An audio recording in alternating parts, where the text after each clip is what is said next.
Allora passiamo invece a Matteo WRÅD, Matteo co-founder di WRÅD e uno dei membri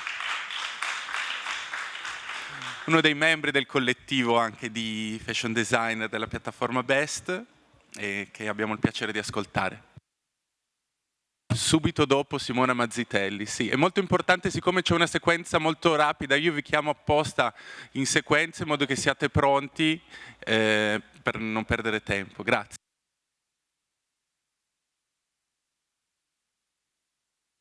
There you go. Hi, everyone.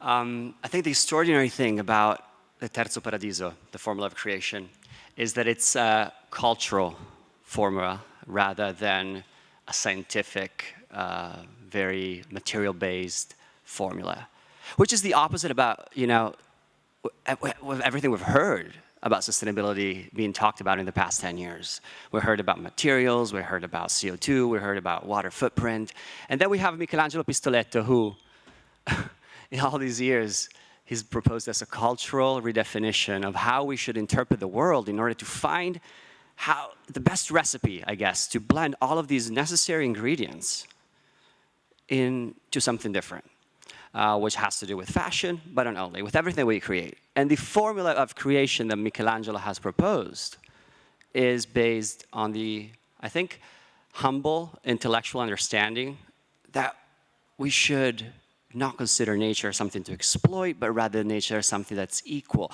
That formula, you see nature and humanity being at the same level. And when you find the way to interconnect the two, at the center, you have the space for creation. And that is wonderful.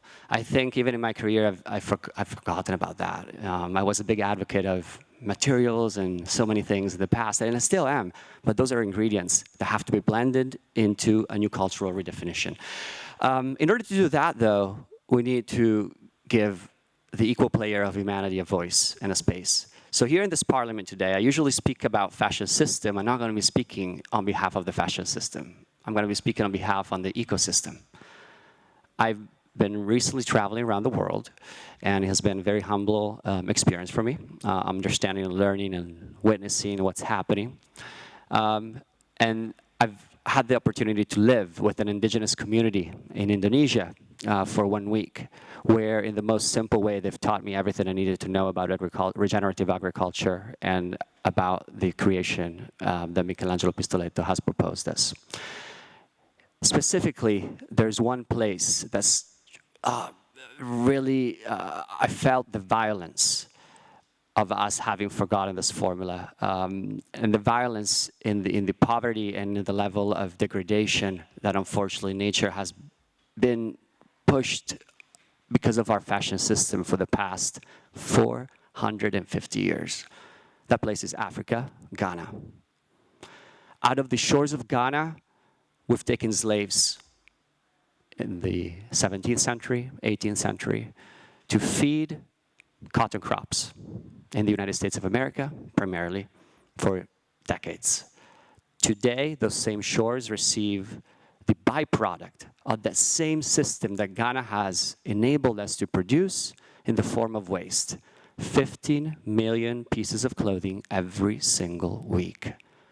La Venere degli Stracci is there. Wow.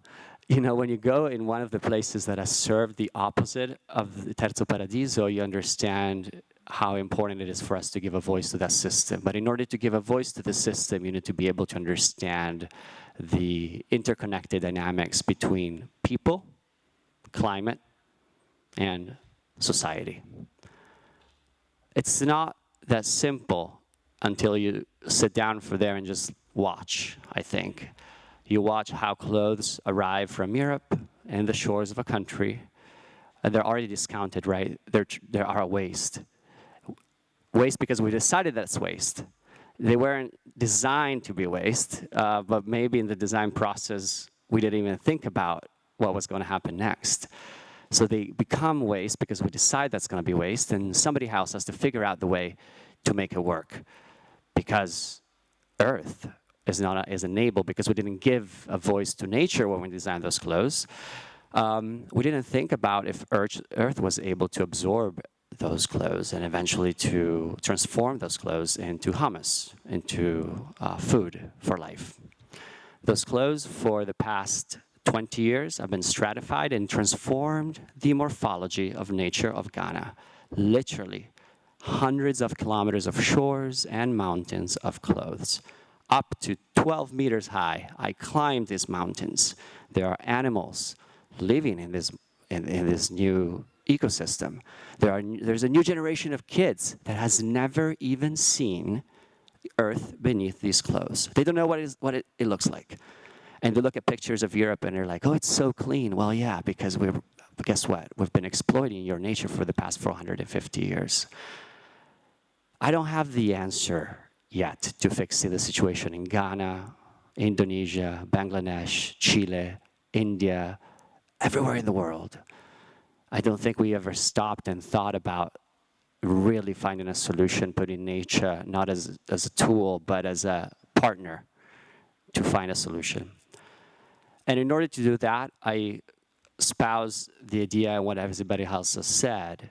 We need a collaboration between multiple disciplines. There's a piece of work that I love at Fondazione Pistoletto, Cittadellarte in Della. At the very top of the roof, Maestro Pistoletto designed doors. And they all look the same, but on top of each door, there's a different discipline. There's politics, economics, ecology, communication, science, and so history, art, and so on and so forth. And he said, let's get together and find a way to put our creativity, partnering with nature, at the service of humanity. And having said this, I think, once again, let's welcome the Terzo Paradiso as a cultural formula, and let's welcome the idea that instead of focusing so much on finding a new material, finding the way to recycle a fiber at the expenses of everything else, we should probably just sit down and say, hey, nature, listen to this. Is this going to be the best solution for you? Because if it's the best solution for you, it's going to be, at the end, the best solution for me. And that's the space we should inhabit going forward. Thank you.